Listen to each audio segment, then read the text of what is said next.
Hello and welcome to yet another episode of Make It a Double Double. We are finally back. Thank you for appreciating our week off while the boys had so rare sevens and I recovered. But it's nice to be back, and we've stepped it up with an internationally world-renowned guest this week, DJ extraordinaire, Plastician.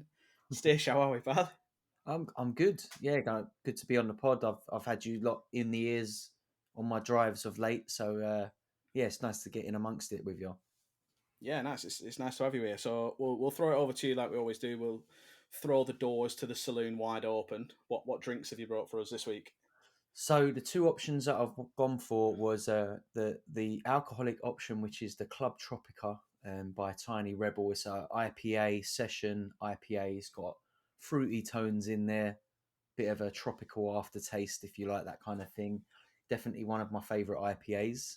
And the non-alcoholic, I've gone for the Pepsi Max Cherry, and that's what I've actually selected today. I've got mine here. I'm on a bit of a diet, so the sugar-free non-alcoholic selection seemed like, as much as I was tempted to get involved with the beer, I thought I'm doing quite well on this diet at the minute, and I've just got to keep it going. Yeah, I've gone for the non-alcoholic selection myself this week. Well, I actually had the Pepsi Max Cherry already in my fridge. Nice. I thought, do you know what? I really fancy a fucking beer tonight. So I went out and got your Club Tropica, and honestly, I believe, Stish, this is also your basically your So Rare club name, isn't it? Yeah, so the So Red Club is called Club Tropicana Drinks FC, which is like, it was my son. We had a Sunday league team called that a few years back before I got old and fat, and the the team name, just, it's been like my like, I guess, like my FPL team name. Then it was the Sunday league team name. It was my FIFA like online club team name for a while. So as soon as I moved over to So Rare, it just seemed like naturally that team name had to keep the legend growing. I'm with. So yeah, now that seeing the Club Tropica beer, I was like, come on, we've got to pick that one out for Make It a Double Double. Well, it's obviously Mark. Can I just quickly say, if we'd have come back from a week off and you picked the non-alcoholic beer, I think we'd have had to pack it up. Yeah. I don't think we'd have been able to cut. That's Do you a want the trademark. ASMR now? Oh yeah, go on, give me. Well, yeah, there we go. Good. I've slightly let you down. Here we go. So, when this was sent in, I even replied saying how much I love this drink. Like, I love a Club I have Tropica. literally got the message highlighted. I love a Club Tropica, and I had it ready, but you fucking ruined it for everybody. Oh no! So I don't blame myself for this. I blame Laird, because we had a last-minute call up to a live stream today, and I was meant to go on the way home to go and get this. I only had a chance to stop at one shop, and they didn't have it. But they did have a Brew Gooder Session IPA that's a Brooklyn Lager brand. I've never seen it before in my life, but I thought it's the only Session IPA they've got. It looks nice. So yeah, it looks a similar vibe. Yeah, I've never had it before, so we'll crack that open, nice. and we'll see. Oh, it smells outstanding, to be honest. Which means it probably smells like lager. What are you talking about? No, it smells like an IPA, mate, not a lager. It's all the same thing. I stayed right opposite the brewery of Brooklyn Lager out in America once, and you could smell the hops all around the town. Mm. And I'm even gonna double it up for you this week. Yeah, I'm gonna go for a doubler. So we'll go exactly two. Yeah, there we go. Nice. Two cans in. Yeah, I had a 500ml bottle because luckily the missus went out and got me the cherry, because there would have been fucking no chance if she hadn't done that. So I was already ready. I've not got the ASMR for you. I'm quite jealous now that you boys have got the beer. I'm like, I should have just done that. I tell you what, Aaron, Aaron's is a miles better pour. Yeah. Look at the pour on that, Mark. You've Mark, had a shocker. yours does just look a bit like piss, Mark. Yeah, it does. It tastes nice there. Well, cheers boys. Yeah, cheers, boys. Nice one. Just on Club Tropicana Drinks FC and FPL team names. Do you know some of the, like, what always makes me laugh on some of the FPL team names is how people have picked up a team name from years back and then just stuck with it. one of my favourites was always, when Michu used to play for Swansea, and everyone had Michu at De Gea bar. and nice to meet you and all that sort of stuff. And even though he's long gone, everyone's still stuck with that name because it's quite funny.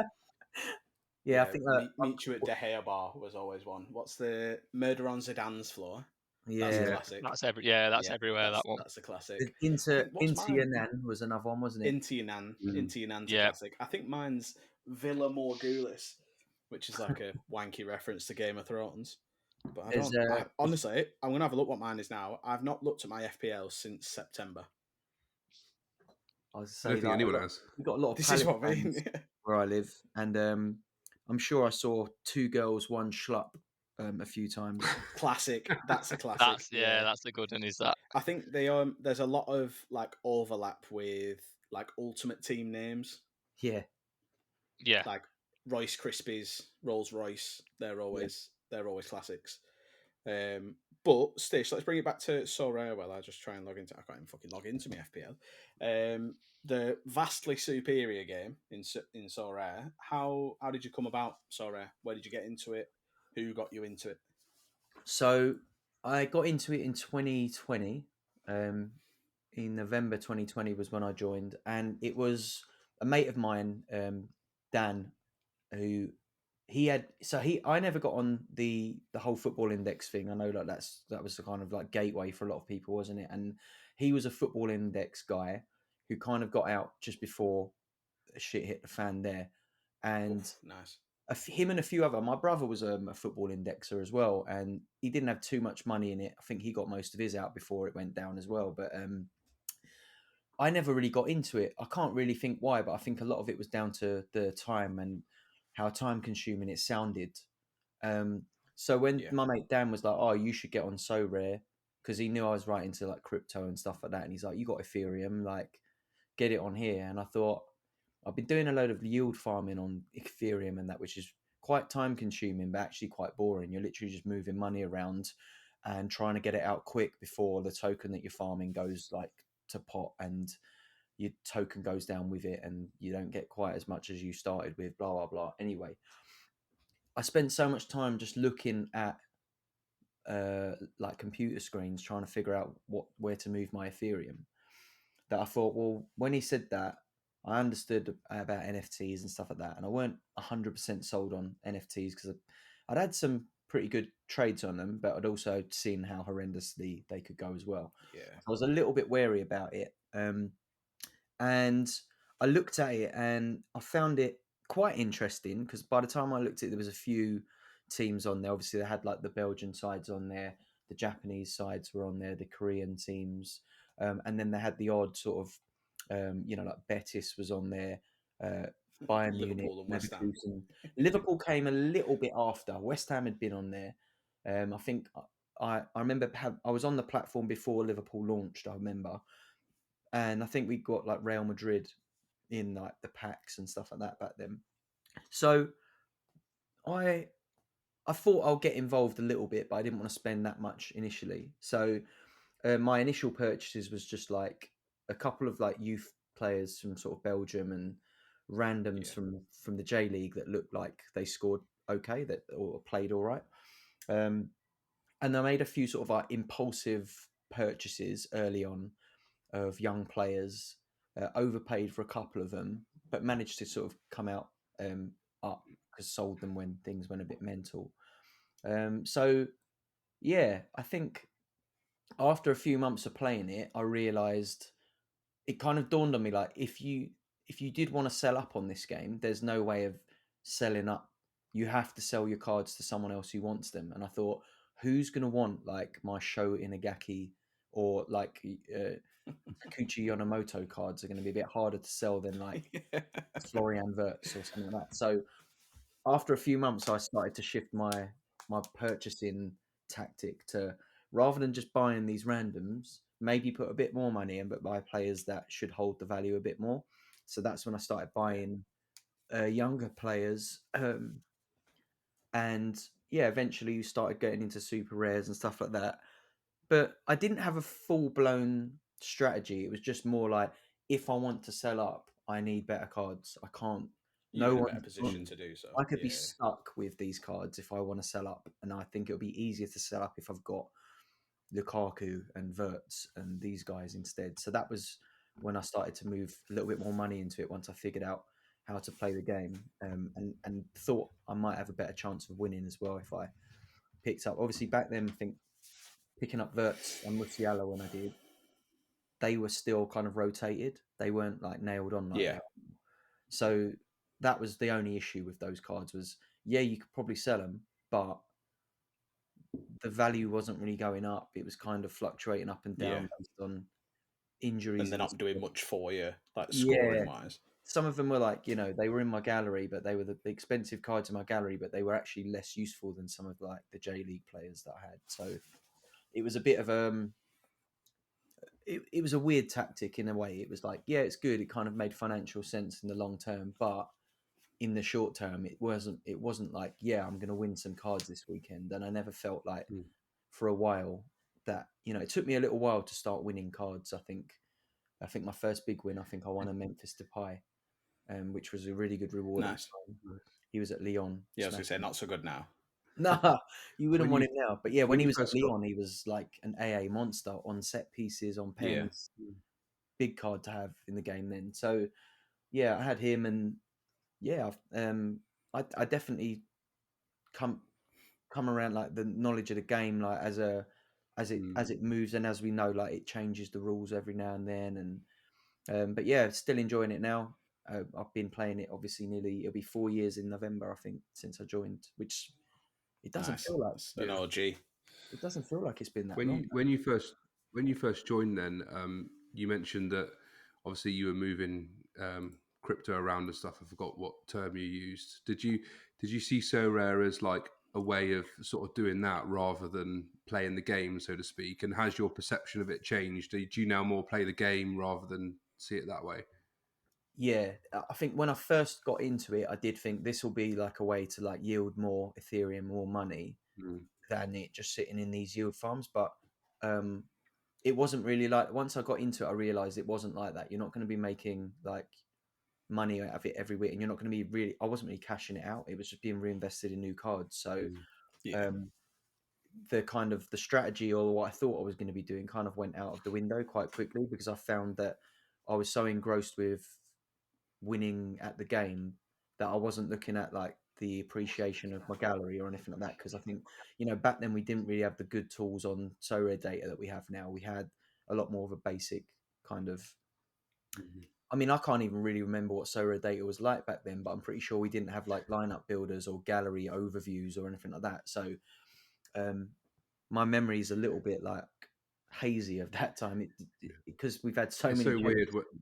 Yeah. When I first joined, I remember I didn't really know anyone that played So Rare, and then I saw a few people like speak about So Rare data on Twitter and stuff, and then I looked on it, and it was like a third-party website wants to access your So Rare account. No and chance. I was like, no chance. I was like, no way. And I ended up DMing a few people just to say, like, is this website legit? Is it safe? Yeah, I was literally the exact same. I was like, as soon as it was like connect to your So Rare account, I was like, fuck off. Yeah. No chance. I was definitely scared of it as well. But yeah, I think the strategy definitely, it's almost like I forgot about it, to be honest. I think like my initial draw into it was like, win some Ethereum, or, like move some of my Ethereum into NFTs that I think will appreciate in value. And I'm like, yeah, this feels all right. But then when I started playing the game, it was more about the game and not the earnings. It was like, this is fun. And obviously you kind of a bit aware of like your gallery value, or like what you perceive it to be, and what your cards make, like the price is going up on this card, or, I got in early on that one, that's good. And there was a bit of that, but there wasn't like, right, I need to sell that now. There was no like, like time to sell. I've never felt that. So I think the product kind of gripped me in that sense, that even now, like where card values have come down massively since maybe 2 years ago, or the big, like the Gary V boom, as it was called, obviously come massively down from there. But it's hard to imagine not playing the game. Do you know what I mean? Like even if I sold a massive chunk of it, I can't imagine ever not having like a solid few lineups. Like I don't even think one lineup would be enough. I'd need to have that's a bit more. I absolutely think when you're on spot on, about that, to be honest. the reinvestment side, what always makes me laugh, because like I know a lot of us boys were threshold chasers and things like that, and it was always like, if I buy this team, if I hit 10 thresholds, I've paid it off. Yeah, And then in 10 thresholds time, you've spent all that money on more players, so you've not actually exactly. withdrawn any of the money anyway. So I No. think a lot of people are like that. You saw a way of making a return on it, but you just physically can't cash it out because you've just got this idea in mind of, oh well, if I buy this player, I can do this team instead, and I can do that. So you just end up reinvesting the whole amount. exactly Well, that. Yeah. I found myself in a shit spot because obviously the only thing I've done on Sorare at the minute is trying to get my collections up. Thought I'd hit it sweet because I bought Muric after he played one game. His price was at one point nearly triple what I'd paid for him, and I was like, get in, it's only going to go up. Then he's had 3 weeks where he's had absolute fucking shockers and committed some of the worst mistakes a goalkeeper has ever made. And then I saw that there was That own goal's a blinder. Honestly, do you know? Right, listen. My favourite thing about that is people are blaming Sander Berge for passing it back to him. He's tried to control the ball with his studs. He's trying to control the ball with his studs 5 yards in front of his goal, and people are trying to blame the lad who passed it to him. Yeah, I mean, how that's an own goal though is mad, because if a goalkeeper, if he did that from a shot from an opposing player, it wouldn't go down as an own goal. It would go down for like the striker. So I don't know how that went down as an own goal. It should, like, if the logic is the striker strikes the ball and it goes in like that, it's a shot on target, therefore it's his goal. But when the defender passes it back to him, he got an own goal and an error. Like, obviously the error you can't dispute. It was an error. It was his fault. But the own goal as well is like, it's a bit like one of them ones where on the scoring matrix we have that argument with the penalties as well, don't they? Like, oh, penalty one, but then you don't get it. It's like, well, he still won a penalty. But if they give it away, yeah, it doesn't get taken off if they miss it. Yeah. Exactly. Well, so it's another one of them, isn't it? I've never seen that for a goalkeeper, an own goal like that before. That game really highlighted like the subjectivity of like errors and own goals, because the same game, Verbruggen kicked it against Brownhill and it went in, but he didn't get an error for it. The lad who passed it back to him got the error. Wow. But the week before, Gerbic and Muric both got errors for kicking it against the striker and it going in. So it depends who's watching it. It's an interesting one. Yeah, this is it. But yeah, then a Trafford auction went on yesterday. Well, a couple of days ago, and I was like, we're back to the position we were at the start of the season, where I can literally toss a coin and decide whether Muric or Trafford's playing on Saturday. So I stuck a bid in, hoping it wouldn't win, and it fucking did. So proud owner of a James Trafford. Let's hope it's Trafford, because I've bought him as well. Yeah. In this weekend, Trafford. I'm a Muric holder as well, and he's been doing quite well for me of late. Well, the thing is, like last week, he had 2 obviously negative decisives. Before that, and still came out with a 40. Still came out. He was on. Yeah, with my collection bonus, he was on 100. Wow. And he went from 100 to a 40. His own goal cost me 75 points in my lineup. And the thing is, that kind of own goal happens every now and then, doesn't it? It's not like it's unfortunate, just the fact that he's only just earned his spot back and then done it. Shit happens every now and then, and if he's being a better keeper, you just got to kind of look at that and go, it is what it is. It's Bellamy, it's doubled as well because you're in a relegation battle. Like this if you were mid-table and that happened to it's just funny. Jose Sarr at Wolves. Yeah, it's just a funny thing that's happened. Yeah, it just happens and they move on. But because you had to win that game. If on the face of it, it's cost us 5 points in 2 weeks. Without those, you could argue we're 2 points off safety, and it's a different ball game. But I don't think there's any point. I think Trafford's only just come back from an illness. I do think Muric will still play on Saturday, but I can't remember what I was going to say now. I was going to say something. You've thrown me. Trafford won't sit on the bench next year anyway, so I don't think he will. I do still think Muric will leave in summer. Yeah. Because I think a lot of people. I said when Muric came back in, I said he's only come back in to put him in the shop window. And And I think, to be honest, I know he's made these 2 mistakes last week. That's what I was going to say. Bellamy came out after the game, and in his post-match interview, obviously they were like, "Oh, Muric has made a catastrophic error. Like, what, how do you see it?" And he was like, "I don't even really see it as like his error. It is what it is. It's the way we play football. We're not going to change. We did it straight away after the game. Give him the ball. He's got us more points than he's lost. He's made us more goals than he's conceded. Did you see the save that he made at the end? I can't believe, as a Burnley fan, I cannot wrap my head around the fact that I like Craig Bellamy. Because he's a Blackburn fucking legend. Played for Blackburn for years, slagged Burnley off. I used to hate him, but he's as a assistant manager, he's so level-headed and reassuring and just seems to love his job. And I can't get my head around it. I can't think of Craig Bellamy without thinking about that incident with John Arisa and the golf clubs. Yeah. And then having the audacity to do a golf swing celebration the week after.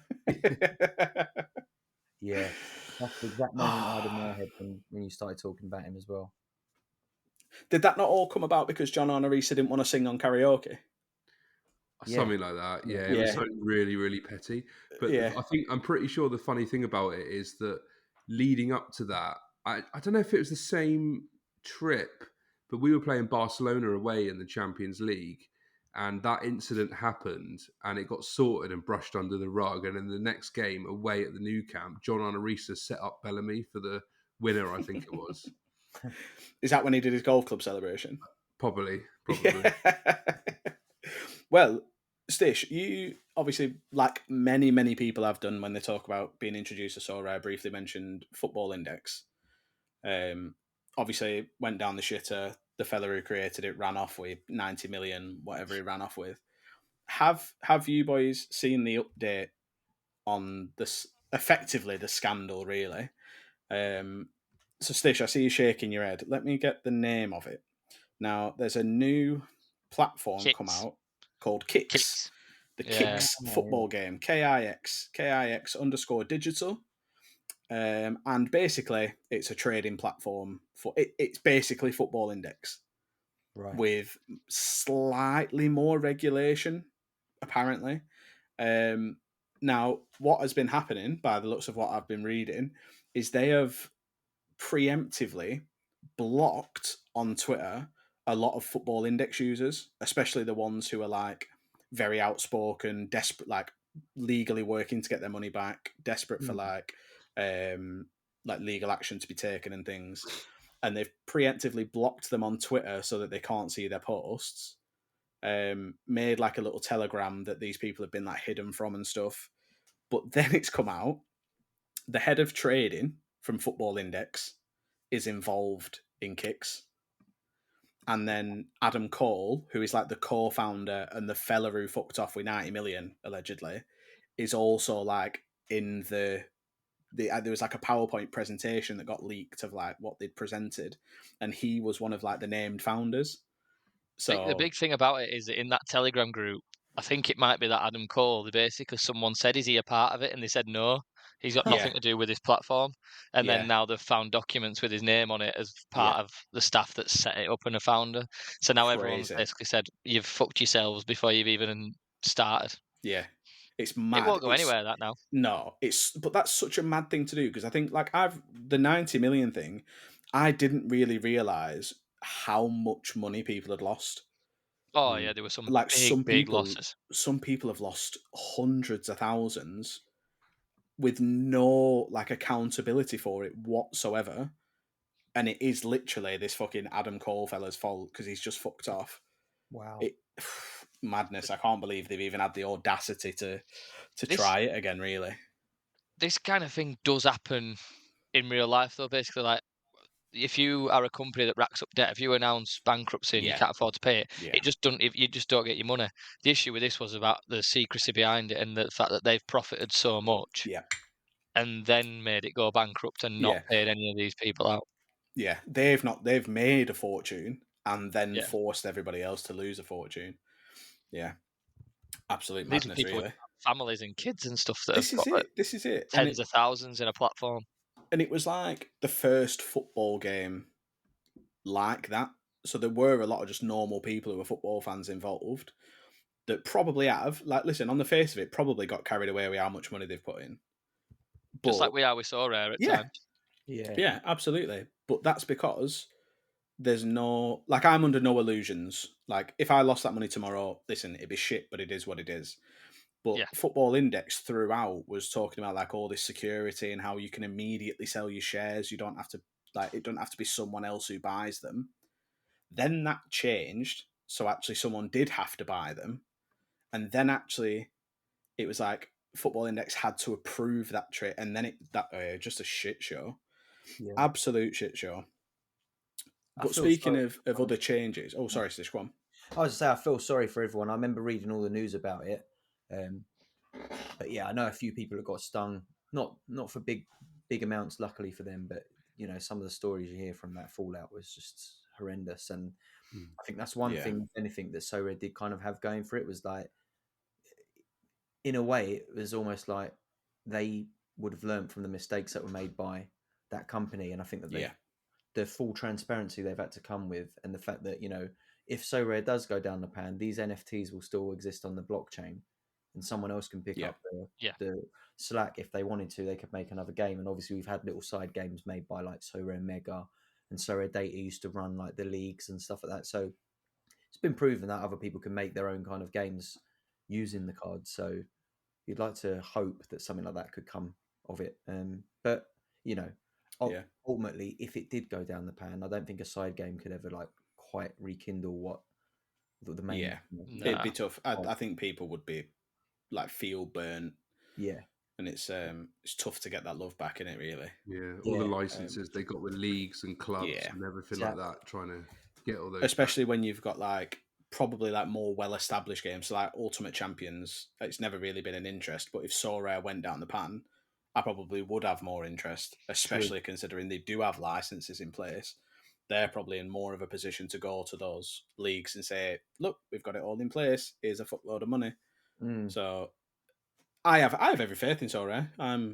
Like I said, I've fucking bought more players in the last month than I think I've ever bought. So fuck preparing Burnley for that championship next season. very, very much so, mate. Because they're not winning with full goal now. That might be why I go into Ultimate Champs, because Huddersfield will be in League One next year and they cover that. So maybe they'll do pretty well. Yeah, I might actually make some money off Huddersfield for once. Well, Stish, United are going to lose their midweek utility next season, are they? Possibly. I mean, I don't know. My expectations are extremely low for the end of the season as far as United's concerned. I think as a lot of fans, like, we're just kind of hoping that we can win the FA Cup, but that is a massively uphill struggle as well, with the teams that are still left in that, who are definitely not favourites. And yeah, I'm not sure if it'd be a good thing or a bad thing if we don't make European football this season, or like we might find our way into like the Europa or something like that. But I think it's been crunch time every season for the last 5 seasons, and it feels like we're going to be right back where we were at the beginning of last season again. Lots of question marks over whether or not Ten Hag is the right man for the job. Question marks over whether Ineos are going to come and spend the money that they promised to invest in. But I think, if we look in long term, I think the money needs to be invested a little bit more into the facilities, because we have a really good youth setup. We have a really good under 19s, under 18s, under 20s, whatever you want to call it, B team. Our youth, our academy output's been really good of the last few years, and Kobbie Mainoo's obviously the kind of the flag. Just about to say, yeah. Literally been your best player this season. He's been fantastic, and we've been waiting for him to come through in the last couple of years. But at a club like United, you often wonder, is this kid just going to be another one of those ones that gets shipped out on loan? Because before him, you might have been excited about Brandon Williams, and you might have been excited. Obviously, Pogba was a massive one years before that, and he kind of did what people expected him to do. Obviously, he didn't. He did what he expected him to do in terms of like he made it and became like he won a World Cup. Do you know what I mean? Like he He did big player things, but the glass ceiling for him was so high that you'd almost look at his career now and be like, wow, he underachieved, which is mad to say that about someone who won a World Cup. But he did. Like he had he had everything there to like be an all timer, and unfortunately, it didn't really work out that way for him. But I think we've got quite a few players in the academy now, like Fernandez, who's out on loan. There's a lot of hope. Is that the fella at Benfica? Yeah, I mean, whether or not he'll be quite as, he's still young. Like this is another thing we forget at United, and we've seen it with City. Like getting rid of players like Cole Palmer. I mean, the City one's a bit different because I think that a lot of their like the loan deals they do and the players that end up leaving the club at a young age there is more to do with the FFP and trying to balance the books. Because if they can sell a academy graduate, it offsets all of the money they're spending on the Haalands and the Grealishes. So this is and if you've got a bunch of silly cunts who'll pay you 20 million for James Trafford, then you can fucking spend what you want, can't you? Exactly that, and we're going to see more and more of that with these clubs that have like ownership groups that own multiple clubs, and they're going to be doing deals between each other to balance. It's going to be a really weird few years, but I think if you're like a hot talent at a big club right now in the academy, you must be sitting there thinking you must be just waiting for the sale. You're going to be like sold somewhere. I mean, I was reading today about Newball's contract at Bayern. I don't know if anyone else has seen this, but I think it was Fabrizio Romano, one of the sort of transfer Twitter accounts, was basically saying that. I mean, I had it translated back in from German, so it might have been like a bit of broken English, but from my understanding of his contract, he's basically going to be allowed to go back on loan at the end of this season. But then if he doesn't come back in as the number one at Bayern, his contract will automatically trigger to 2030 with Bayern, which is like, so he will just constantly be loaned out until Neuer retires or he becomes the number one, and then he gets crazy. It's just such a weird contract. I'm like, I can't make sense of it, but we're going to start seeing more and more of this where academy prospects go out on loan or leave for another club and might not even end up back in the first team until they're like 27 or something. Like, well, Chelsea are the bloody poster boys for that, aren't they? Yeah. You had like a full 11 at Vitas Arnhem that were Chelsea loanees. Yeah, and then you look at like their longest serving player at one point. I think he has left now, but their longest serving player was a Serbian goalkeeper. I think he was Serbian. I can't for the life of me remember his name. And he'd been loaned out like 11 times, but he couldn't get a work permit. So he'd been at Chelsea for like 13 years, never played for them outside of pre-season when they like went somewhere that he could get a work permit. And then when they came back and played the Prem, he got loaned out again. And he was their longest serving player. It's mad. There was Matt Miazga, who's in the MLS now. Matt Miazga, yeah. He was at that Chelsea left back for. Well, it was at Rayo last season. That Garcia. Fran Garcia, yeah. Real Madrid sold him with a buyback clause that basically meant if anyone came in for him, they got first dibs, even if they didn't want him, just to stop other teams going for him. So he had like a year at Rayo, and then he smashed it. It was class. And then Real Madrid were like, well, we've got a few left-back injuries, and someone came in for him. I can't remember, like a mid-table Spanish team, and they went, well, seeing as though they want him, we'll say no. So they just bought him back for like the buyback clause of like 18 mil, and he's been sat on bench the entire season just to prevent another team using him. They do that with a lot of players. I think I've talked about it before. They did it with Alvaro Morata. They loaned him out to Juventus, and it was the year that Juventus got to the Champions League final. And he'd had a unbelievable season, best season he's had. And they bought him back because they'd heard that Chelsea were interested. So they bought him back for sold him straight like away, 25 million and sold him 3 days later for 55 million. Yeah. Like, fucking mental. Absolutely mental. It's clever business, but it's mental. It is good business, but you can't believe it's allowed to happen. No. You can do what you want nowadays. Yeah, that's especially when you're Florentino Perez. But 115 charges. We're not even talking about Man City. Relax, just because you've bottled the league again. Chill out. Anyway, No comment. listen, it's been raised by people recently that Mark is desperate for this to be more of a So Rare podcast. So I've got a So Rare question for you all, which I don't think I've ever asked before. But we are now like a good month and a half into the update. How is the update treating you boys, and where are you at the minute? I'll let Stish go first if you want. Let you explain your experiences.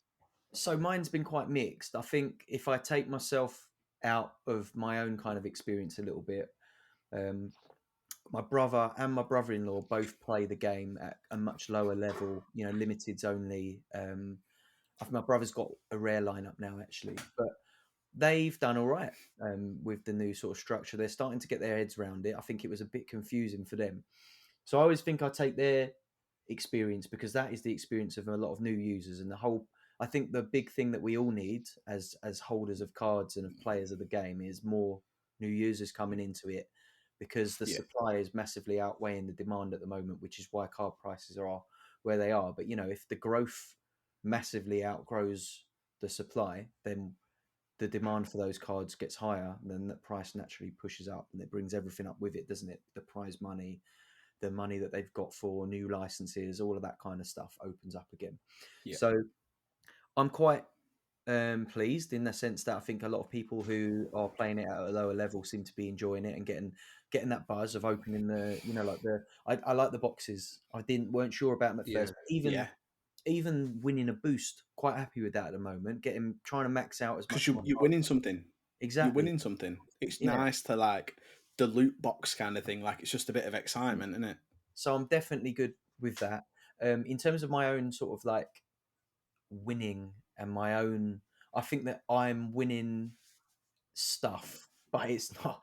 I had a great win. I think the first weekend I was in Division 3 of the Premier League tournament, and it was the first time I'd actually been able to use Muric. I'm like, oh, I've got a Premier League goalie now. Muric is playing. He had, kept a clean sheet. He Sorry about plays that. again next week. Had a great week and managed to come first in Premier League Div 3. So I won Bruno Fernandes, which is an amazing card to win. And as a United fan, wait, you won a prize with a Burnley player? I won, with Muric. Fucking hell! I need to make a note of this. I fucking haven't. So I was buzzing about that, and so I had that great win. But then I've also, I've over the course of the season, I've won quite a few good champ cards. So my champ offering's quite strong for an in-season. So I'm like, oh sweet, I've got an in-season champ team. But I do feel like if there's any negative, I feel like the cash in the in-season doesn't trickle down far enough in the top end of the division. So in champ, I think I'm in Division 1 in the cash in the in-season. And I haven't got a lot of flexibility in there because I've only really got one lineup's worth of in-season champ cards, but they are very good cards. So I can run like Kane, Kimmich, Ruben Diaz, and now Bruno, and then I have to use like an off-season goalkeeper. So I can use Ter Stegen or Donnarumma. Of other cards, I've won all of those in the game, and that team hasn't. Only probably a lot of that is to do with Bayern being shit, but I'm so far away from the cash rewards. It's like those players would be better off just putting in the classic season and see it and spreading them out a bit more, and getting the best across 3 lineups in those classic seasons versus trying to put a really heavy hitter in there and then hitting nothing and not even winning a box. So, but like once we lose All-Star and cap modes at the end of the season, you'd imagine like the cash that's being distributed there will end up in that in-season pot, and we'll see that trickle down quite a bit more. Yeah, so for sure. A lot of it is like, I think the pros outweigh the cons for me at the moment, but I think that we still won't really know if the update works until the beginning of next season. But I think those first few weeks of in-season in champ are going to be almost like you're buying free money if you can get the cards. But I think that the auctions are going to go crazy, aren't they? So if you want to, I think there's going to be the auctions are going to go through the roof, and the focus on the winning the in-season cards is like some of the lineups you'll see in those first few weeks are going to be mental. Yeah, definitely.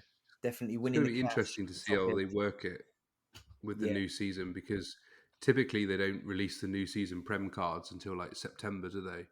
But No. they didn't last season. So like the first few weeks of the season, like mid to the end of August, surely they got something lined up with the Premier League so they can get, Have you know, to. photo opportunities and Well, get the cards out there, you know, a couple of weeks before the season starts. the Championship one's an interesting one as well. Obviously, that's where my focus is for next season because we're getting fucking relegated.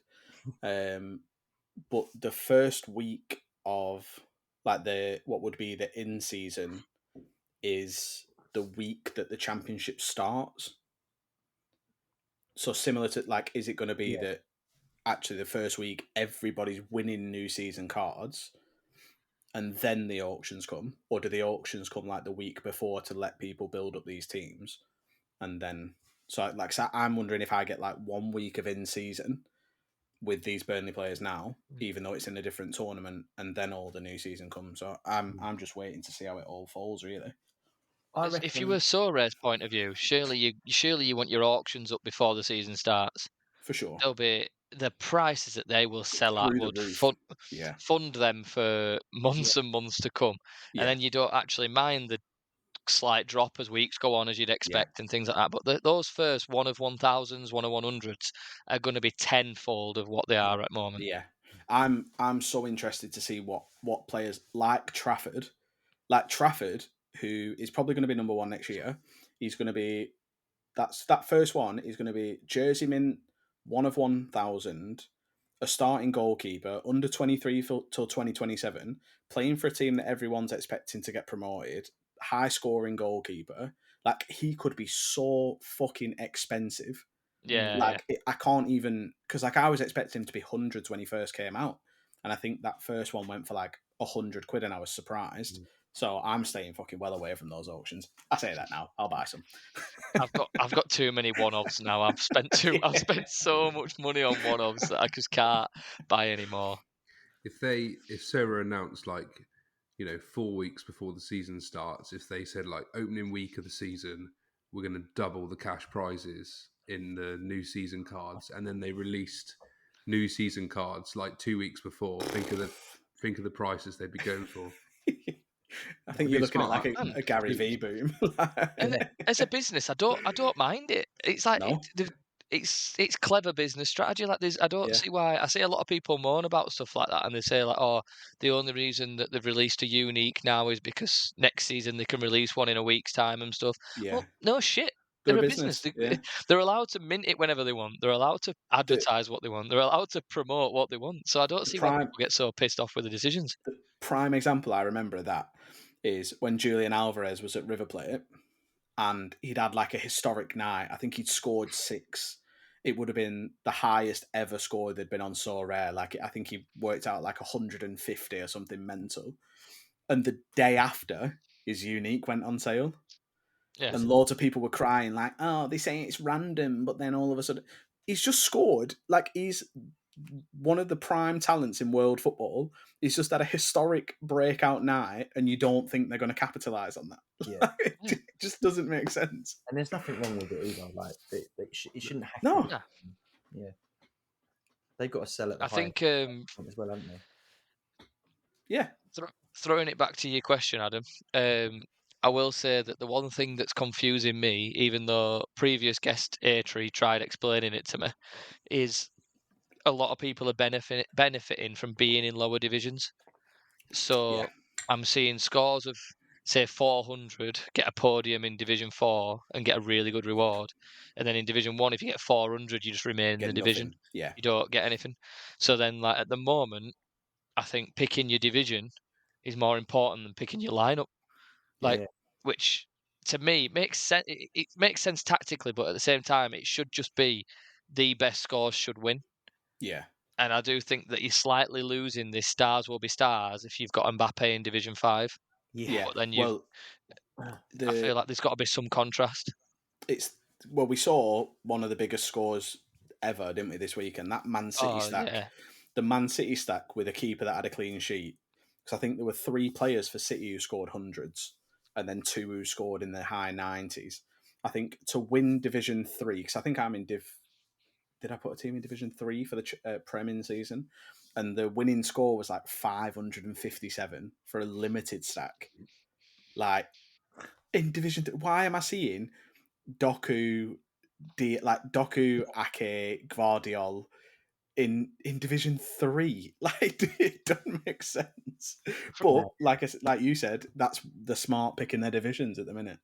Thing is though, with that Man City team, was that their best team? Because if you put a Man City team and your team is Ake, Kovacic, true. Doku, is that your like reserve Man City team, and you've just got extremely lucky in one game week? To be, because you'd I don't normally know, go like Diaz, KDB, Haaland. Yeah, because type thing, wouldn't you?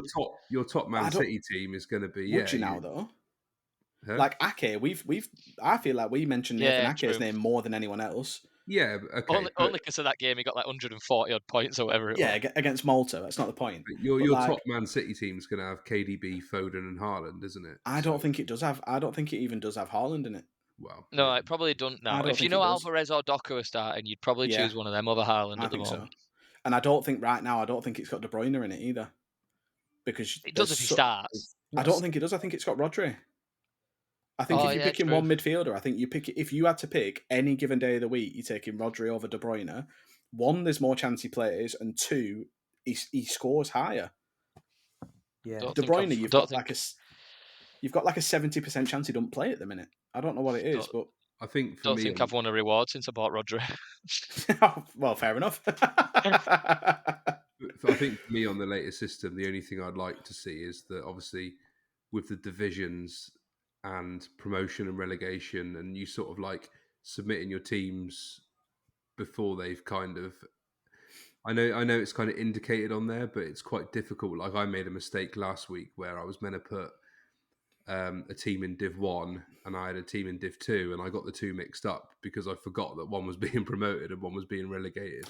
Oh yeah, I see what you're saying with the midweeks. To be honest, I've not even looked at that, so I've definitely fallen for that putting lineups in them because I didn't even realise that's how it did it.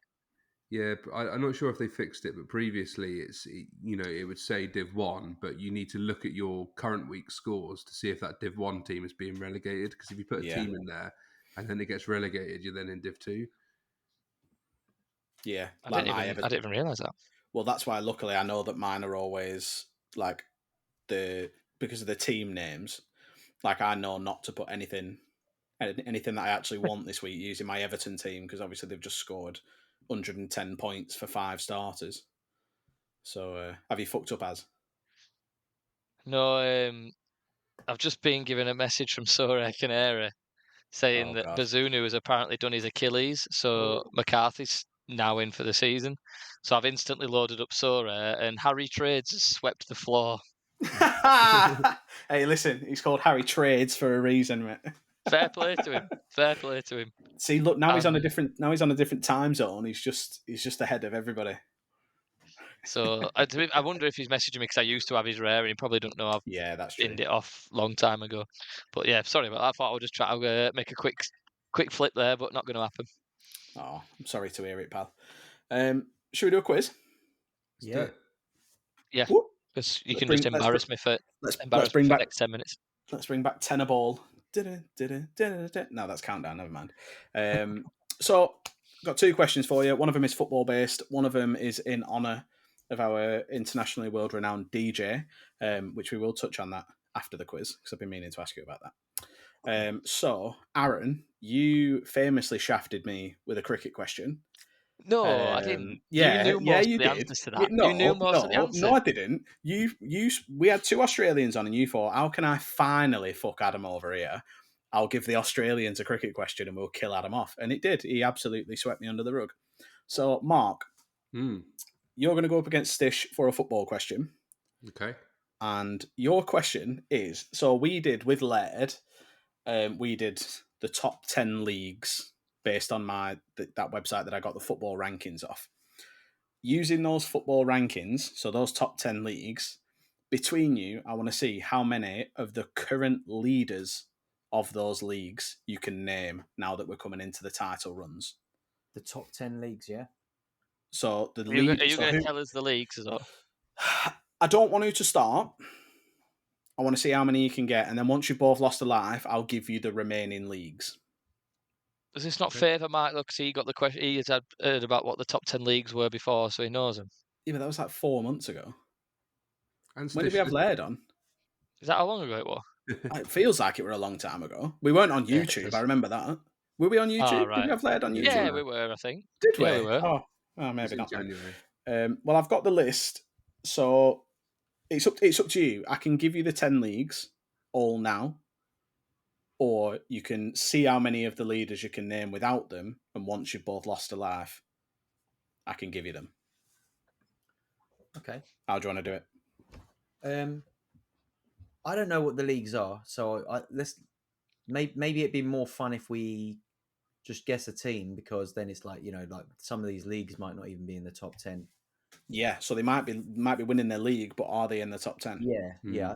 Let's go like that, because it's a bit more. Okay, I'll let you go first, Stish. So it's you, then Mark, and then you rotate back and forth until one of you has lost 2 lives. So I'm not gonna play safe straight away, but I'm gonna assume that the Eredivisie is in the top 10, and that would mean that would be PSV currently.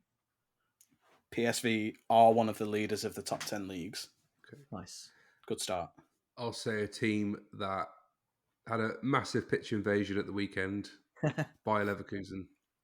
Yep, so Bayer Leverkusen famously have just secured their Bundesliga title, mainly because Nathan Teller, I think, is the overwhelming factor there. Chose to win the Bundesliga instead of get relegated with Burnley. That's crazy.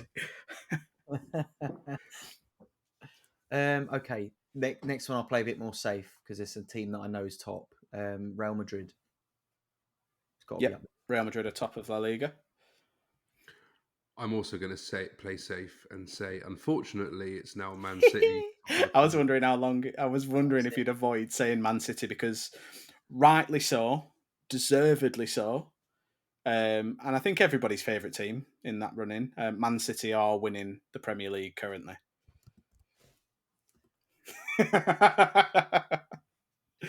Back over to you, Stish. I'm not 100% sure this is correct, because but I feel like Serie A has got to be in there, and I think Inter are top. I'm not sure. Yeah. Are they top? Yep, Inter, I think 14 points clear. Oh wow! At the minute. Yeah, I is that what it is? Yeah, they're well clear. Right. Wow. Yeah. Okay. I mean, I'm actually not 100% sure if this team are top, but I'm just going to make an assumption that they are, and I'm going to say PSG. Yeah, so I was the same as you. I wasn't sure about PSG, but again, they're like 10 points clear as well. Right. I know Stade Brestois a second. Second, yeah. Yeah, but yeah, there's like 10 points in it. Okay. Yeah, so far you've got Man City, Bayer Leverkusen, Real Madrid, Inter Milan, PSG, and PSV. So you've got 4 more teams, and now your obvious top 10 have gone, haven't they? So yeah, I think so. And again, this is the team I'm not even sure if they're top, but I'm going to go with Benfica just to guess that they're top. I don't know if they're top. So that is incorrect. Mm. Now, I'm not going to tell you whether that's because the league's outside the top 10 or because they're not top of the league. Great. Okay. Yeah, that was a guess. Okay. I'm going to say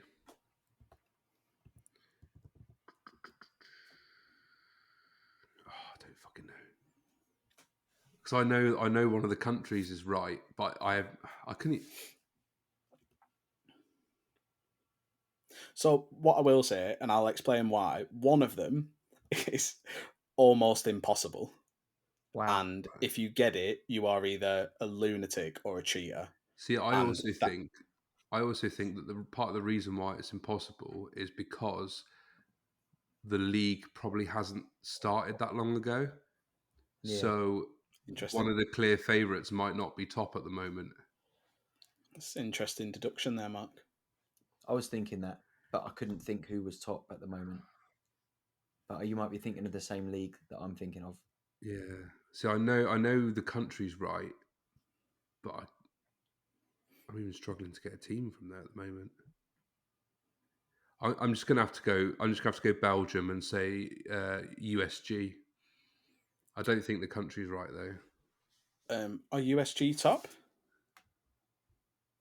So we have a look. Belgium. I didn't look at Belgium. I think I'm Anderlecht. assuming the league's They're not right then, probably not because right the then. answer would have been right.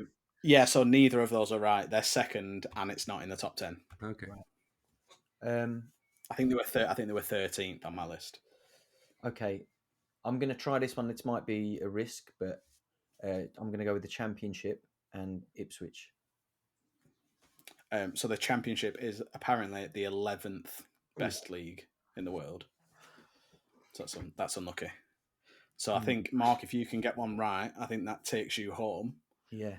Otherwise, you both got 2 lives down, and then I'll give you the 4 leagues left, and the first one to name one wins. All right.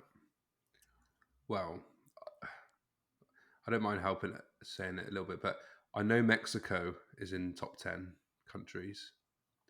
Interesting. And I'm pretty sure Brazilian division is as well. Also interesting. But I have no idea who's top. I'm just gonna fucking Boca Juniors. No, that's I think Mexico and Brazil are in the top 10. Boca Juniors or River Plate. Which one do I go for? Geography on point, my friend. Right. Okay. Do you know what? I think this is the Mexican team, so I'm just going to say it. I have no idea. Real Madrid. Santos Laguna. Santos Laguna are a Mexican team, but they are not top of the league. Okay. Is that Acevedo's team? Yeah. Now, you're absolutely right. Mexico are in there, and Brazil are also in there. The problem is, Mexico are only 15 games in, and Brazil are only like 2 in it. Oh, one game in. Yeah. So the team that's top are top on goal difference. And so you've got your last 4 countries are Brazil, Mexico, Portugal, and Russia. Oh, so Portugal was right. Portugal was right, but Benfica aren't top. Ooh. So I'll give you one more guess each. Portugal, Brazil, Russia, and Mexico. Yeah. So I feel like I know the team that is usually top of the Liga MX, but whether or not they're top now, I'm not sure. As far as the Russian Premier League goes, I think it's closer than you'd think. It is close, isn't it? But I think it's close between 2 teams. Okay, I'm going to take a guess on. I think I'm going to go with Russia, and I think Krasnodar might be top. Krasnodar is second. Oh. So, Mark, if you can hit a team, you've won the sudden death. I mean, well, I'm going to stay away from South America for obvious reasons. Well, one of them's not in South America, so fair enough. I'm going to... So either Portuguese, and it's not Benfica, so surely it's got to be either Porto or Sporting Lisbon. I don't really follow Portuguese league, to be honest. Or do I go Russia? And surely if it's not Krasnodar, because I knew they were top, is it Zenit? I'm going to go Zenit St. Petersburg. Zenit St. Petersburg are currently top of the Russian league. They must have crept up. I feel like you teed him up there, Stish. Yeah. I had a look today, so I'm only going off what I saw today. So your other 3 teams. Was the Mexican one? Go on. Is it Club America? It is Club America. It is Club America. They are top of the Mexican league. The wrong one. And then Mark, you're right. It is Porto or Sporting Lisbon. And then the Brazilian one is Atletico Paranaense.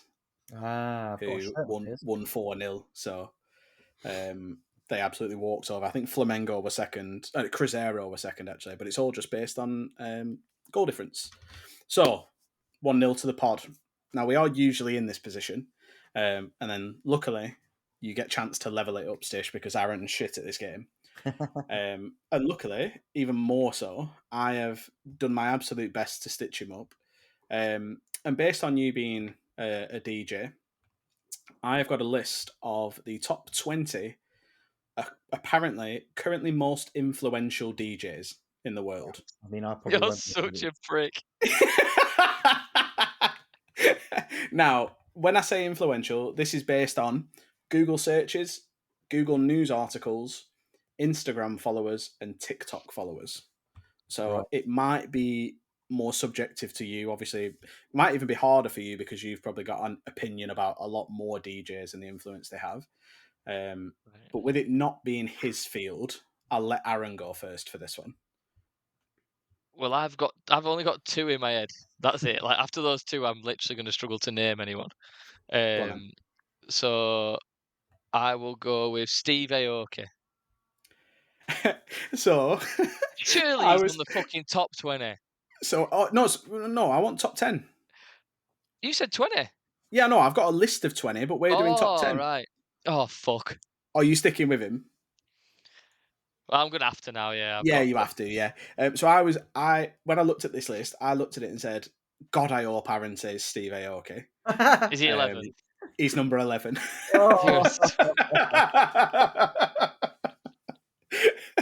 This is bollocks.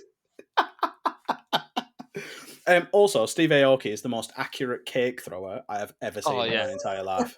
I don't know how the fuck he does it. Some serious practice has gone into that. It is class. Yeah. So over to you, Stish.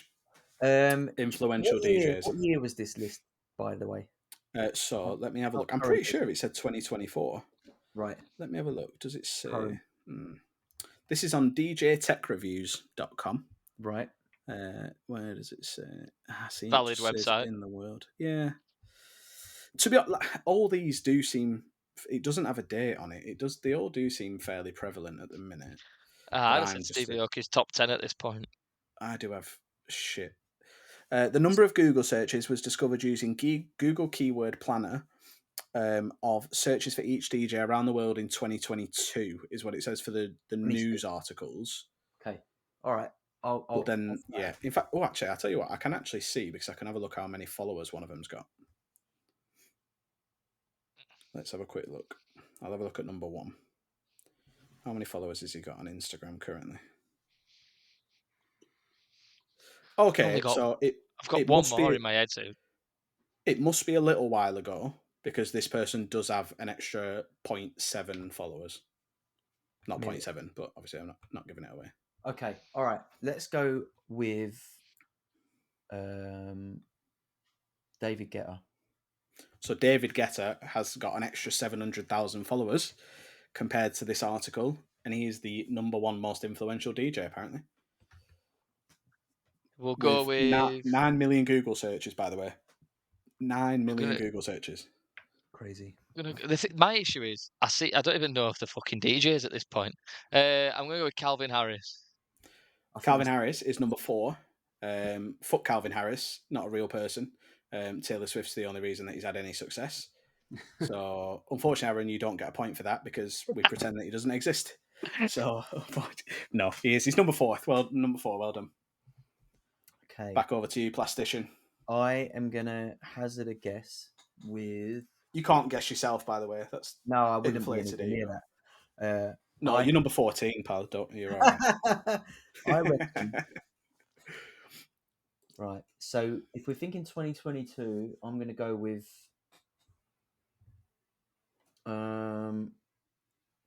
Instagram followers. Let me think. I'm going to try Diplo. Diplo is number 7. That's good. Good. Good. I was surprised who the most followed person on here was. I was very surprised. One's just popped into my head, and I'm hoping it's right because I might still be in this. Yeah. Is it? What? I'm hoping he's called this now. Is it Marshmello? Oh, Marshmello is the one I was just talking about. He has got more than 30 million Instagram followers and more than 27 million TikTok followers. He's number 3. Very commercial. Done a lot of songs with a lot of big names, hasn't he? This is one of the best rounds of tenable I've ever had. You got 2 answers. So we've had Calvin Harris, Diplo. So you've had David Guetta, Marshmello, Calvin Harris, and Diplo, and Steve Aoki, which is unfortunate. So, Tiesto. Tiesto's number 8. Now, if I ask a question, is one of Yeah. these people not alive? So I think I know who you're referring to. Yeah. And I will help you out as a friend of mine. And they're not on there. They're number 12. All right, that's fine. I've only got one more name in my head, and after this, I think I could be out. And I don't actually think this person's going to be anywhere near, because I think he's a lot more recent. I don't even know if he's a DJ. He might just be a producer. Nathan Dawe? Nathan Dawes not on there, my friend, unfortunately. No, I was going to say he's definitely too recent. Yeah, I thought you were going to say Fred again. I don't know if he's a That's DJ what I either. thought he was going to say as well. Yeah. No. So, Aaron, you went first. So, Stish, if you can give me another one of the top 10. I'm going to try. I think you've still got 2 lives left anyway, so... He's got 2. I think you do win. I've got 2 in mind. One of them... I'm going to go with Skrillex. Skrillex rounds out the 10. Very good. Very good knowledge. So, your full list, your full top 10. Can I weigh in quickly? Of course you can. You seem like a pariah, of... No, pariah's bad. A fountain of DJ knowledge, Mark. What about Martin Garrix? Martin Garrix is number 9. Oh, shit, yeah. What about Armin van Buuren? Armin van Buuren's number 18. Oh, Peggy Goo's got Come on, chuck some more names at me. So you've got Steve Aoki at 11, Avicii at 12, Armin van Buuren 18. Peggy Goo. You said Tiesto, didn't you? Yeah, Tiesto's in there. What was that, Stish? Peggy Goo. Hardwell? She might be a bit more recent. Peggy Goo. Peggy Goo. Peggy Goo's not in there. Hardwell? Nope. Axwell and Grosso? Nope. Matt, you look like you're reading it. Just Googled who is a DJ and started reading off the list. I attended Trance Energy in Utrecht. Oh, all right. Back in like 2013 or something stupid. What is that, like some sex festival you went to? And they had like a DJ. So I'll give you your top 20. I didn't realise this would have generated general interest and not just for Stish. David Guetta, Alan Walker, Marshmello. Oh, yeah. Calvin Harris, DJ Snake, The Chainsmokers. DJ Snake's done, again, that's like a proper commercial one. Done songs with like Justin Bieber and Lauv and stuff. Lil Jon. The Chainsmokers, Diplo, Tiesto, Martin Garrix, Skrillex, Steve Aoki, Avicii, Zed, Alok, never heard of that person, Kygo. Then I thought this was an interesting one, Dr. Dre. I thought that was an interesting... I didn't think he was a DJ either. I thought that was an interesting addition. Daft Punk, Armin van Buuren, Afrojack, and Alesso rounds out your top 20. That's fun. I enjoyed that. Well, you didn't embarrass us as much as I thought you would have, so I'll take that. No, I'm actually a bit pissed off about that, to be honest, because you actually got a couple in there. Yeah, I'm a bit annoyed.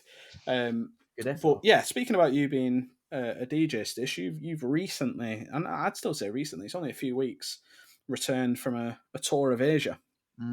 Yeah. Which is a pretty big deal. How was that for you? It was great. I haven't been out there since last time I went to anywhere in Asia was 2015 when I toured China. And it was my first time that I've been back since then. So a lot's changed since I last went. People are a lot more clued up about the global music scene. So yeah, it was really good. Thoroughly enjoyed it. Loved the food out there. Got to visit Vietnam and South Korea for the first time as well. So 2 new pins in the map. Yeah, it was amazing. Nice. Was away for 3 weeks. Ate a lot of food. Did a lot of traveling. Didn't sleep very much. So it took a week or 2 to kind of get back to business. And that's half the reason I'm on a diet that I mentioned at the beginning. I came back from that trip extremely fat and tired, and I think I just needed to have a bit of a reset. Nice. I'm already planning that in for October when I get back from America, because we've picked out the places that we're eating, and I'm going to be in a bad way when I come back. You're going to be eating a lot out there. I can't wait. I'm going back to America this summer for the first time as well. I'm out there in September and playing a festival in Iowa State and a couple of other things that are pending that I can't mention just yet. But Yeah, I'm looking forward. I haven't been to America since COVID. To be the first time I've had a visa for about 3 or 4 years. So yeah. When are you out in America? September.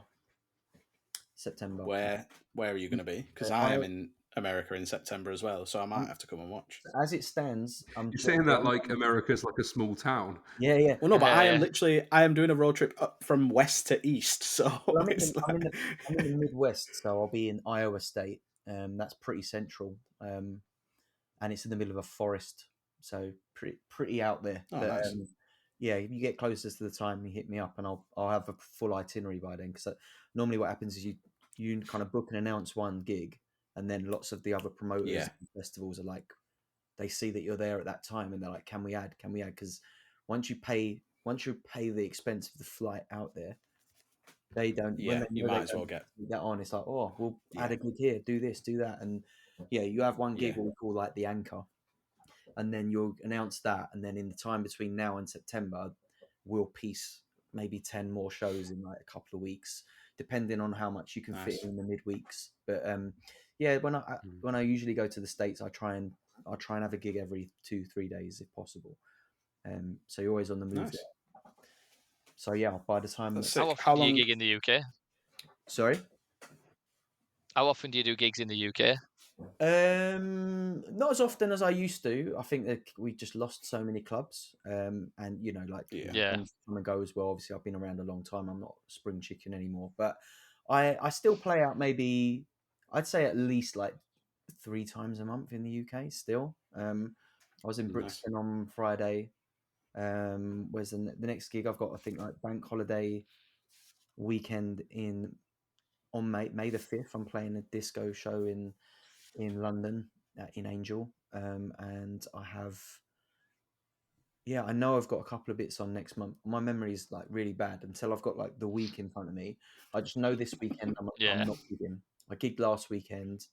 I was in Manchester the week before that, and so I'd say normally like around 3. 2 would be a quiet month. 3 is kind of average, but like when things get busy, like if I'm releasing music constantly and it's doing well and you're in demand, you can be playing like 6 to 8 times a month out. At the peak. Mainly in London as well. Thing of gigging DJing wise is when you get that busy, a lot of the cities will have what they call like a exclusivity contract. So if I play in London for a big event or something like that, you can't play in London again that month. So, or at least that month, that are 4 to 6 weeks exclusivity. So like when if I play in Manchester like last week, I won't be playing in Manchester until maybe another month or whatever. So it's like at the minute there's 2 pending deals on the table for Leeds gigs, but they're 2 different promoters, 2 different venues, but they're both in the same sort of time zone. So I kind of have to make a decision on which one I want to do. You can only do one of them. Can't really do both. Yeah, you can only really do one. Yeah. And then put the other one off for maybe like the beginning of next year or something like that. We're going to have to book you for So Rare Sevens. Yeah. Speak to my agent, mate. We'll. No, I'm joking. But yeah, I heard that was really good. Actually, I spoke to Quinny about it, and I saw the pictures. I was actually looking at the So Rare, the finals lineup, like the So Rare scores for the players. I thought it was great. It was good. Good on you for doing that. We've got the second best player on the pitch with us. Haven't we, Az? I'm not having it. I'm not having. I've been screwed over by Opta in a 7-a-side tournament. What the fuck's that about? No, I'll take it. I'll take it. Stish, what is the biggest rush? Is it looking out into a crowd and knowing that like it's just going off, and that's like as a result of you, or is it a podium in So Rare? Oh, I've got to say, like the crowd, it is like the best thing. I mean, winning a podium in So Rare is really exciting. Don't get me wrong. Like opening the reward. Yeah, I agree. I've got a video of me actually DJing when I opened the Mbappe win, which was quite funny. But I was doing a live stream at the time, and like you can see me kind of like looking at my phone on the screen, and I'm like I'm not. I won Mbappe, and I was like, I've just won Mbappe, but I can't like get my phone and like put it on the screen or anything like that. Yeah. Plus, also nobody else gives a shit. Yeah, exactly. But I can show the video of like I've been meaning to like turn that into a little video for a while, but like I was DJing a live stream at the time when I opened my reward, and it was Mbappe.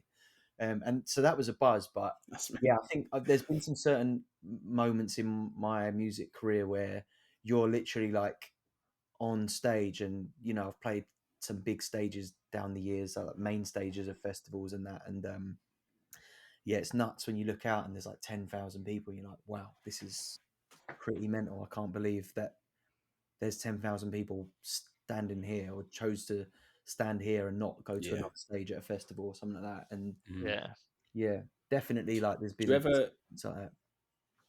you ever have it the other way though? So obviously it's Coachella at the minute, and have you boys seen the video of Blur?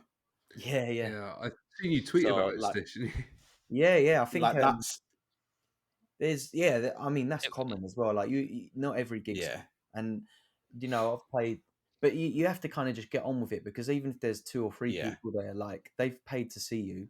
And if you just, so when I was a bit younger, I remember having this epiphany on stage. I had like a dickhead sound engineer. I was playing the main stage of a festival called Big Chill, which used to be quite a big festival. It doesn't go anymore, but I played the main stage. I closed the main stage on the Saturday night, so I played right after MIA. Don't know if you're familiar with MIA. Yeah. Paper Planes, great tune. Yeah, Paper Planes. Yeah, exactly. So she's a big artist. I come on, like Kanye West closed the festival the next day on the same stage. It was this big stage, big festival.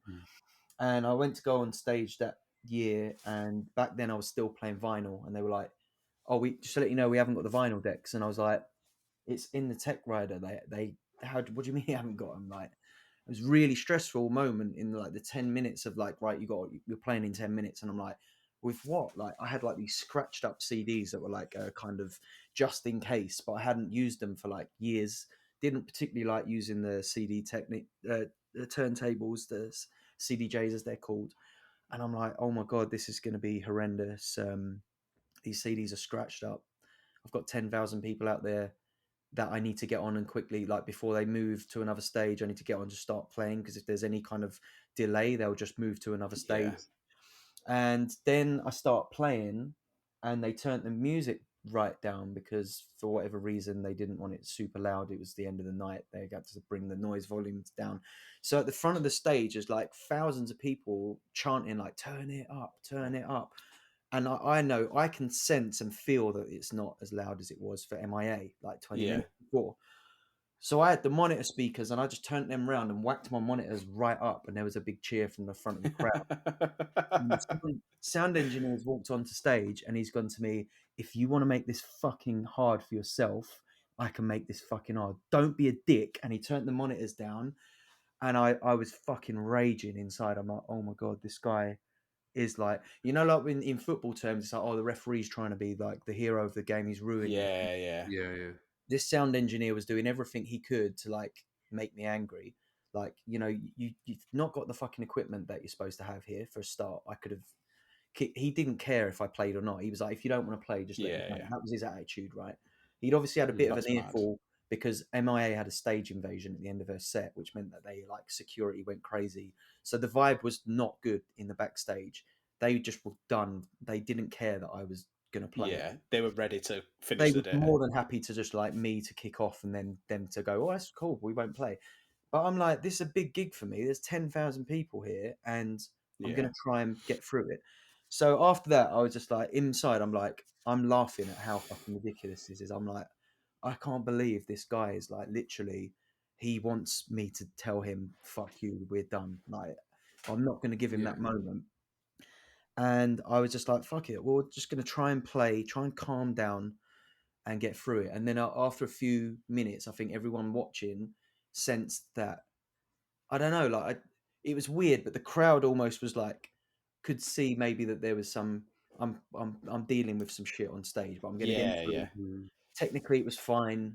The sound was quieter, but the sort of music at the time that I was playing was very, at the time, it was like the thing that every young person in England was really into. It was like the cool thing in England, and I'm there representing that cool thing that the young generation of kids are into. So the crowd was just having it, and it was like, right, let's see how crazy we can get it going. And like throughout the set, it was like had some moments, and then I walked off the stage at the end, and the sound engineer came and apologized to me because I think he just didn't take me seriously. He was just like, this guy's Yeah. just like the closing DJ. He's just going to wind it down. Yeah. He didn't Yeah. think that anyone cared that I was playing, because apparently the night before they had a DJ close the stage every night, and the one the night before Yeah. they just kind of left. No one really stuck around for him. The DJ before the night before was actually Joe from Hot Chip, who is a sick DJ. Oh, If yeah. you're not into Yeah. that music, he maybe didn't have Then the it's score. not worth sticking around for. I'm Yeah. like, he's a sick DJ. I would have stuck around for something like that, but I think that there was a bit more commercial draw to what I was doing that year at that time, and luckily for me, they stuck around. And I think that the sound engineer just maybe thought I was a time waster who, you know, shouldn't have been taken seriously and is just a DJ. He's just gonna whatever, like, wind it down.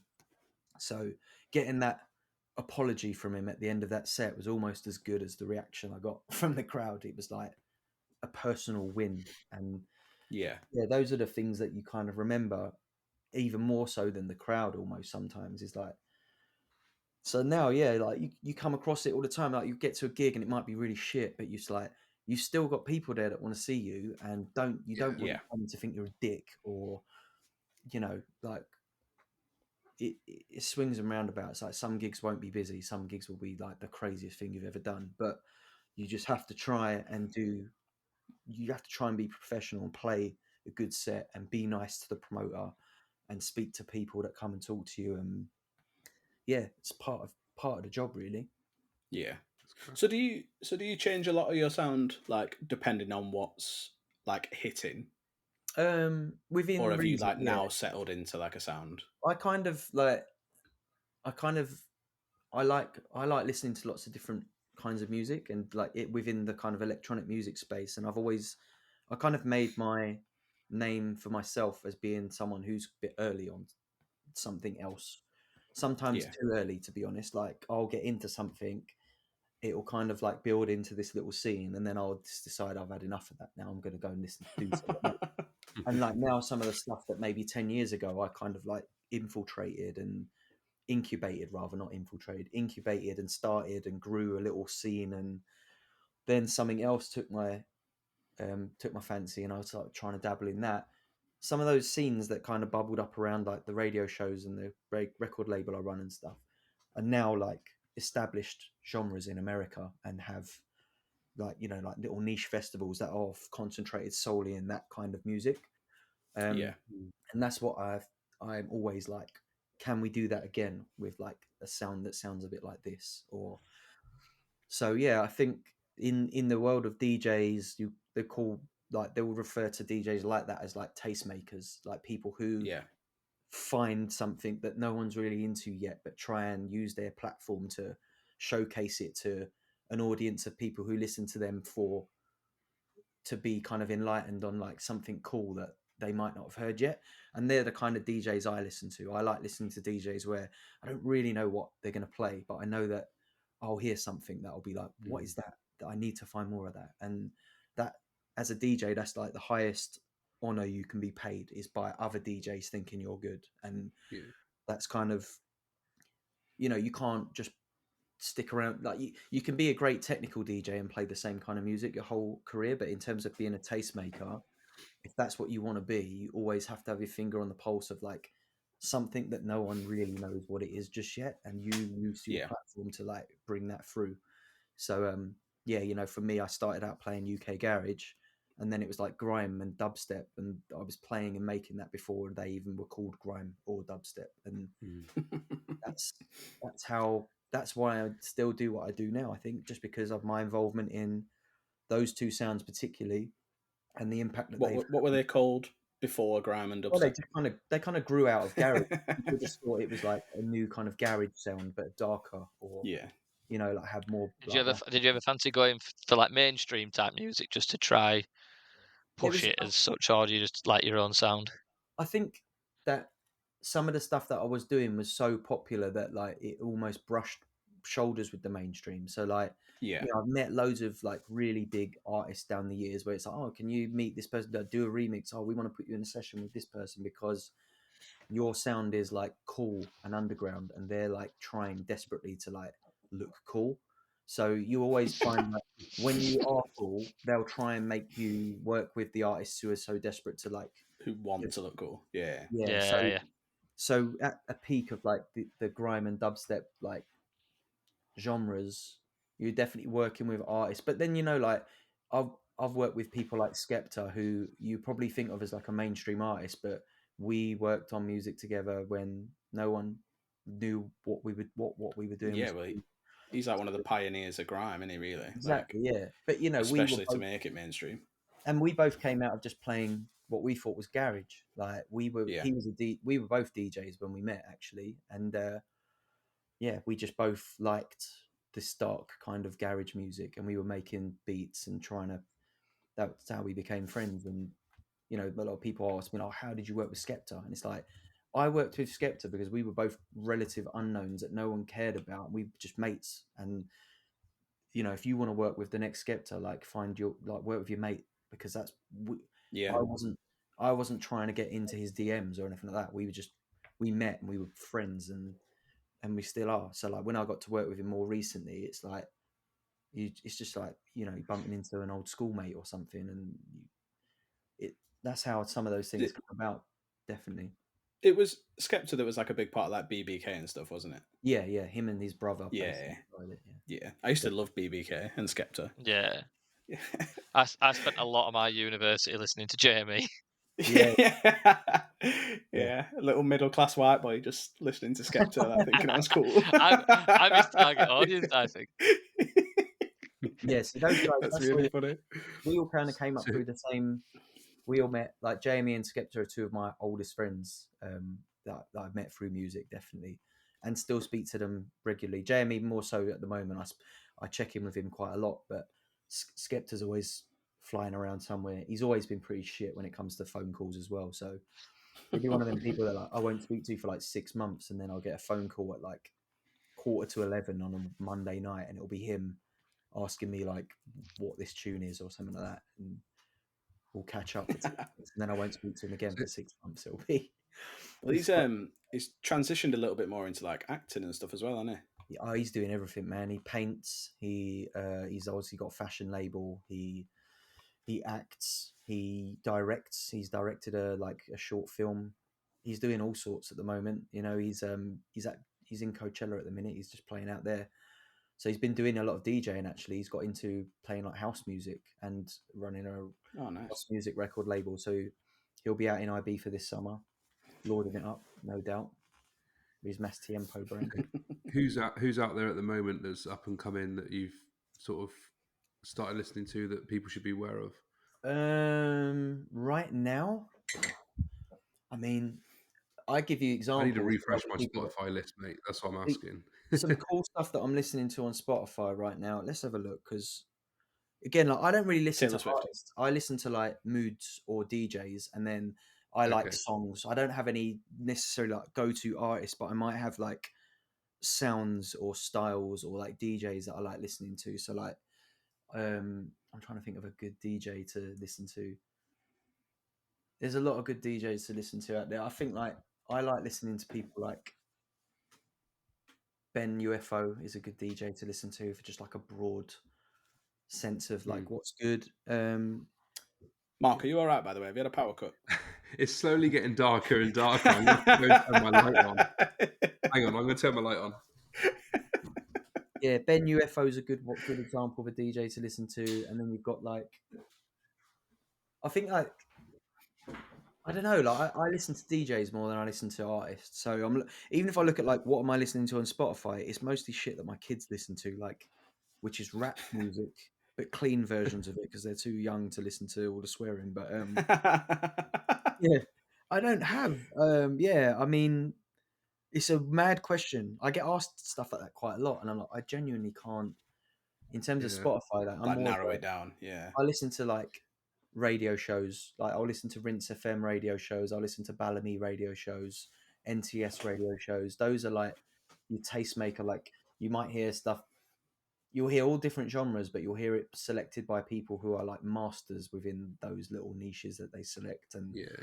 You know, I like to take bits of all of that and be like, I like that, I like that, I like that. Can I make all of that work? And then that will go in my set, and then that will get, you know, eaten up by DJs who like to select from the sort of similar pool that I like. And I think that's how people like me listen. That's how I consume music, is usually DJ mixes. Yeah, that tends to Actually, be. need to give a shout out to a young lad I work with. He's only 20, 21, but he DJs as well, and he sits opposite me actually at work, and he always asks when we're recording the podcast and who we're doing it with. And I said to him, I said, "Oh, we got a DJ on this coming week," and said who you were, and he's actually a big fan of yours. So he said he's seen you a few times live and said you're class, and you know, really likes what you do. So shout out to Inigo. He's going to listen because you're on the podcast this week, and Nice. he's actually in a dilemma. So not a dilemma, but so his DJ name is just his name, Inigo, and he's wondering whether to change it to Inigo as a DJ name. Oh, yeah. I would With say you got a hyphen it with like a hyphenation. Yeah. Best advice I can give, because this happened to me, because I used to be called something else, and then a DJ who had used that name before threatened with legal action, so I had to change it. And that's mad. So I would say, if any DJs or potential DJs out there are listening, and you think, oh, I'll call it myself this, just Google that and write the word DJ after it and see if there is one existing, because there's millions of DJs around the world now, and chances are someone somewhere has got that name. So just try and find one that's not used, and then that. I said to him, I like Inigo Inigo's a good. as a DJ. I like Inigo. Makes If that's already taken, in he goes. You know, you Yeah. can mix it up, mate. Mix it up. Yeah. Because I'm the guy you want to come to. Like, if you want to talk DJ stuff, I'm this guy. I'm your guy for sure. Taylor Swift. Right, on that note. Well, speaking of Stish has just mentioned like masters of niches, and speaking of masters of little niches, so Rare Darts, Aaron. Yeah, let's do it. It's because it's such a niche, mate. You're not the only one that forgot, because I may or may not have last episode's scores. So next episode might have to be a double scoring one. It's forever ago anyway. Who cares? Yeah, it was so long ago. No one actually remembers who we had on. So, Stish, as you said, you've listened before. I assume you know the rules of So Rare Darts. I'm not sure that I've heard the So Rare Darts on it. Maybe I've missed those ones. Are they on every week, or maybe I'm not catching the end of it? Every week, mate. Yeah, it's the end of it. As retention must just be shit. I must be missing the end. I was listening. Yeah, I always listen and catch a lot of the Burnley chat, and it's quite. That was one thing I wanted to ask you. And that's when you switch off. That makes sense. One thing I will say about your pod versus a lot of the other bits and pieces in the stratosphere are, you guys are very heavily collection guys, and that's something that I'm not. But I always find your pod really interesting to hear, you know, like your experiences given your collections, and like how are you finding this new structure with collections? Shit. Like, is it? I can imagine like shit. Got the Man City collection. Like last week you mentioned that. If you're a Man City collector and they hit big like they did, there must have been so many teams in that top 20, top 30 places that were City. Yep. Almost the same lineup. So the top collectors, like Aaron was saying with the number ones, you're almost waiting for that week, aren't you? And I think like that must be why you're all so excited for the championship next season potentially, because that's a big part. Like obviously, I think because I got Wilson Odebear as well today as well, so I'm pretty much set for next year. I think I've only got 3 more of the rare players to buy, and then I've completed the collection again. Yeah, so I'm still first in the limited, and I'm now second in the rare as well. Nice. So once I've got, there's only 2 more on auctions, and then it's just a couple I need to pick up, but I'm pretty much set for next year. So with like a full summer of academy and stuff, there hopefully won't be many people in a better position. My kind of opinion with stacks now is that you've got to, I think, 3 from one team and then either 2 from another or 2 differentials. Because it's getting to a point now where picking 5 players that can score you above 450 from the same team is just crazy. almost impossible. Yeah. So, like, You're competing I'm only with luckily, then, I've kind of built around Challenger. So I've got Mechelen, what will be Burnley, LAFC, and I thought I had another, but I can't remember who it is. So I'll just basically pick my strongest lineup is whatever the best 3 is from one team and the best 2 from another. And then I'll just mix and match the other ones in the lower divisions. Next year you'll be laughing with like a Burnley goalkeeper and 2 defenders. Yeah, and then it could be like, it could our literally AA be like, in the Championship was insane for defenders. yeah, Especially it's like going to be like, if Bayer's back and fit, he's a king. so Trafford, Bayer, and then maybe one more, and then I could have like Atu Esther and Buanga, and then it's like, all of a sudden you've got 2 top scorers from LAFC and what hopefully is 3 top scorers from Burnley, and then which is the weirdest lineup anyone's ever put out, by the way. But yeah, so if you've not got to the end of an episode where we do darts, it's 3 players, no cap, no restrictions, so don't have to be certain positions or anything. I have heard this before. I just didn't know And you referred to it as darts. I must have missed that. But yeah, I know Yeah. exactly what you're talking about. And then as close as you can to 180. So, and it's got to be from this weekend's games coming up because we will record before the next game week after that. Yeah. 180 for the weekend coming. So we're looking at kind of 60. I'm going to get the games up just so I can sort of see some of the fixtures while I've got the window open. Also, just another Burnley loanee that has decided to make an immeasurable difference to his career. Ian Matson, instead of getting relegated with Burnley, has scored in the Champions League. Because that's fucking mental. That is mental to me. Great player. I forgot it were even Champions League. Yeah, Barca PSG's 1-1, but Barca are down to 10 men, and Dortmund are winning 2-0. Oh, is it 1-1? That must have literally just gone in then. Yeah, it did. I think Dembele. Yeah, it did. Now. Yeah, literally the same minute. Okay, so... Right, so this weekend... I'm going to pick a Burnley player.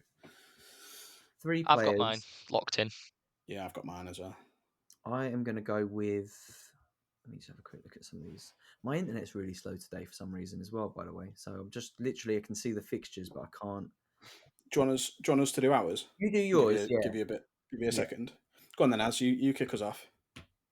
So, as you all know, I've got a love for Rayo Vallecano. They have got Osasuna, I think it is, at home. Yeah. I think Florian Lejeune is going to have a steady day and get about a 50 or 60 score. So I'm going to put Lejeune in as my pick. Nice. Well, if you're going defender, even though there's no positions, I'll go midfielder. Because I think this is actually the first opportunity I've had to pick the Irish Perlo. Obviously, we're away at Sheffield United this week, so we'll probably get beat because we get beat off every other fucking cunt. So we might as well get beat off the worst team in the league. But I'm going to go Josh Cullen. I was going to say that before you started speaking, and I thought I won't mention it. Yeah, he's going to have... You need to be careful here, really, because he's going to be up there, 80s, 90s. I've got his rare shirt, mint. Yeah, you have. I feel like every time you said that, Burnley players done terrible, though, so... Yeah, no, I nearly picked Muric, to be honest. I very nearly picked Muric. So, actually, no, fuck it. I'm changing it. I'm picking Muric. Oh, you actually... Combine then what you guys getting. As you're getting 50, aren't you? I'm going between 50 and 60, yeah. All right. So mine fucks us a Burnley bit. will concede, so you're probably going to get about 35. Well, no, because his AA can be mental. Like, even with two negative decisives, he's still got 40. You need at least an 80 mark. Right. If we need at least an 80, because I had 2 players in mind, but if we need at least an 80, I'm going to go for a player in the French second division, plays for Paris FC. One of the best players in that division. They're at home to the bottom of the league team, Valenciennes, and it is Ilan Kebal. That's Kebbal. Thank you very much. He scores well, so he should be 80 plus. Yeah. So do you need three Stish, from me? what's your strat? Please, yeah. I'm looking for an AA performance. I'm looking at what I've got in my gallery as like a indicator, and I really like Pavard in the Milan derby this weekend. Benjamin Pavard. Yep. I think he'll be somewhere between 60 and 70 points, just on AA, as long as he doesn't hit too heavy. I think I like aiming for that 60 to 70 kind of score. We very rarely get people bust on this. They always undershoot it. Very true. Yeah. So that's Pavard. What's your other ideas? So I'm thinking Pavard, and then I'm looking at Benjamin Sesko for a decisive, but not a lot of AA. Nice. Who've Leipzig got? Heidenheim, I think. He's still at Leipzig, isn't he? Yeah, Heidenheim. Yeah, he is. Heidenheim. He's starting at the moment, but he does come off the bench occasionally, and I think that even if he does come off the bench, he might hit a 60 on the nose. Nice. Yeah, can get amongst the goals. And then the other one I'm looking at the moment is Strahinja Pavlovic of Salzburg. Oh, nice. Salzburg. Home again. Big scoring defender. Yep, Klagenfurt, another big AA scorer. But he's always sort of like in that 50 range. If he gets the clean sheet, he's 60 plus. So I'm going to go with him, Pavlovic as well. I like it. Nice. I always like one that will most likely hit it, if not go over. So you've got a chance. We always fall well short. Yeah, well short. I'm hoping. Short. Probably what we get from picking Rayo Vallecano and Burnley players. Yeah, I pick a Burnley player every fucking week. Or at the very best, I'll pick an ex-Burnley player. Yeah. They're playing shit as well, so I can't even pick them. Well, boys, anything else you want to talk about before we go? Don't think so, boys. I'm all set, mate. Yeah, no, well, we'll wrap it up there. Stish, thanks very much for joining us, mate. Cheers, mate. Appreciate you coming and spending some time with us. It's been a good chat. Enjoyed talking about Asia. I've had a good time. But potentially the longest episode we've had. I think it's just short of Rocco and Salah, but this is way better. I enjoyed the chat. Yeah, way better chat. I listened to that one. Yeah. The Dutch game. Yeah, it was good, but those two. But Jesus, put me to sleep after that. I had to go straight to bed. I'm only joking, by the way. They were two good lads. But boys, it's been an absolute pleasure. I'm going to go and have some food and limp my way back into the kitchen. Have a good evening. I'll speak to you all soon. But until then, boys, bye for now. Cheers, boys. Cheers, lads. Take it easy, gang. Thanks for having me.